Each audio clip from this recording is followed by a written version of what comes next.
Hi hello everyone, हम विशाल जोशी, आपका प्यारा विजय सर। और जैसा कि मेरे पीछे आप देख रहे हैं कि पेपर 1 और पेपर 2 के बीच में हम क्या करें, ये बहुत बड़ी प्रॉब्लम्स आ रही हैं बच्चों को। यार सर, पेपर 1 और पेपर 2 में क्या करें? इससे पहले हमारा जो एग्जाम हुआ था वो तो जेईई मेंस का हुआ था, तो हमें तो एक ही पेपर देके आना था, देके आ गए, पता ही नहीं चला। लेकिन यहां पर अगर आपने इस टाइम मैनेजमेंट को सीख लिया तो 1 से 2 सवाल तो आपके इसी मैनेजमेंट से फायदा दे देते हैं। जेई एडवांस के अंदर क्या होता है कि JEE advance is not a difficult, it is a different. First और सेकंड पेपर का मैनेजमेंट सीखना है। मैं आपसे फिर बोल रहा हूं, ये बहुत काम की चीजें हैं।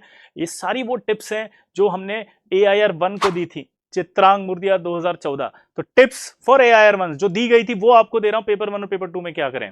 पेपर 1 और पेपर 2 के बीच में आप कभी भी किसी से बात नहीं करेंगे, पहली चीज। दूसरी चीज, आप पेपर 1 के आंसर की को कभी मैच नहीं करेंगे, दूसरी चीज। तीसरी चीज, पेपर 1 और पेपर 2 के बीच में जब लंच होगा तो हैवी लंच नहीं करेंगे। पनीर की सब्जी हो, स्पाइसी हो, ग्रेवी हो, या कुछ बहुत सारा खाना खा लिया, बहुत सारी रोटी खा ली हो, ये नहीं करना है। प्लस लाइट फूड लेना है, लिक्विड ज्यादा से ज्यादा लेना है, लाइक नारियल पानी हो, फ्रूट जूस हो, या और कोई लिक्विड, ग्लूकोन डी वगैरह, जो भी आपको। वाटर इनटेक बढ़ा के रखना है क्योंकि बहुत गर्मी होगी, ठीक है? तो कहीं डिहाइड्रेशन ना हो जाए आपको सेकंड पेपर देते समय, या आपको अंदर से घबराहट ना होने लग जाए क्योंकि बहुत ज्यादा गर्मी की वजह से या एंजाइटी की वजह से आपका बॉडी रिस्पॉन्ड करना कम ना कर दें वहां पर, क्योंकि एक्यूरेसी का फर्क पड़ता है तो सवाल गलत हो जाते हैं। सबसे खतरनाक चीज है कि जब आप पेपर 1 और पेपर 2 देके आए तो फोन को स्विच ऑफ कर दें, स्विच ऑफ करके पटक दें और रेस्ट कर लें गैप में।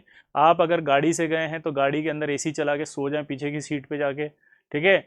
आप अगर होटल ले रखा है तो होटल के कमरे में जाके 2 घंटे जाके सो जाएं, किसी से कोई बात नहीं करें, कुछ पेपर का एनालिसिस ना करें। पेपर 1 पेपर 2 एंटायरली डिफरेंट होता है। पेपर 1 हार्ड हो सकता है, पेपर 2 भी हार्ड हो सकता है। पेपर 1 अगर हार्ड है तो जरूरी नहीं कि हार्ड होगा, 2 सिंपल भी हो सकता है। मैंने बताया हुआ है कि भाई जितना भी आप सवाल करो, वो सवाल जितने यहां हुए हैं जरूरी नहीं कि उतने वहां होंगे, उससे कम भी हो सकते हैं, उससे ज्यादा भी हो सकते हैं। तो दोनों पेपर को ओवरऑल अगर आप अलग अलग तरीके से ट्रीट करोगे, डिफरेंट मानोगे कि पहले का दूसरे से कोई कनेक्शन नहीं है, तो आप आसानी से उसको ज्यादा से ज्यादा क्रैक कर पाओगे।